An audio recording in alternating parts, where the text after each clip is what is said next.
République tchèque, quand on décide de vous montrer comment fonctionne l'agriculture, on vous montre. Et même si cela dégoûte mon interprète végétarienne. Au-delà de l'anecdote, ici, une coopérative agricole n'a rien à voir avec ce que l'on connaît chez nous. Pour moi, petit français, une coopérative agricole, c'est un regroupement d'agriculteurs entre eux. Ici, c'est une grosse usine où on gère l'animal de la naissance à l'assiette.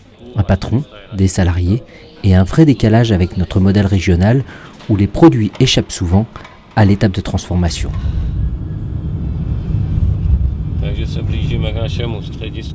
Quand je demande à mon interlocuteur ce qu'il retient de plus important de ces échanges avec les Français dans le cadre de la coopération, il répond « Moi, je n'ai que 40% de ma production qui part vers la grande distribution.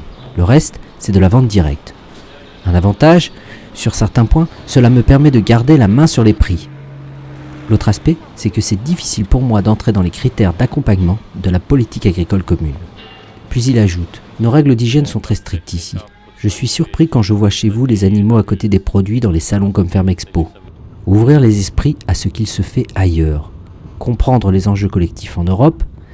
Des exemples des bienfaits de la coopération entre les régions d'Europe. »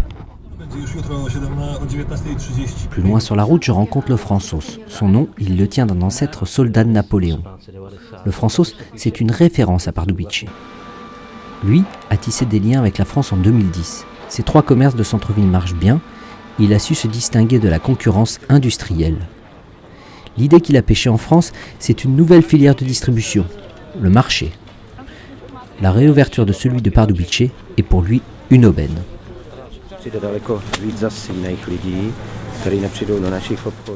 Au marché, on touche une clientèle plus riche de cadres qui n'a pas le temps de venir dans nos boutiques la semaine et qui du coup se tournerait vers la grande distribution si le marché n'existait pas.